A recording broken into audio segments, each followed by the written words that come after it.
family and I in many ways. The temple at Dolman teaches us about the Heavenly Father and His plan for us. We could make covenants to the temple that strengthen our families. We could be sealed to the temple so we could be with our families forever and receive great blessings. I'm so grateful for it, especially 3 years ago when my cousin was killed in a sledding accident. I know they and I will see him again one day.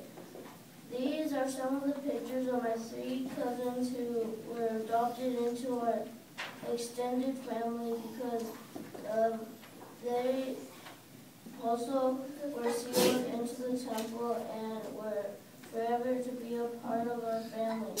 I'm so grateful that the temple gives us the chance to be with our family's members forever.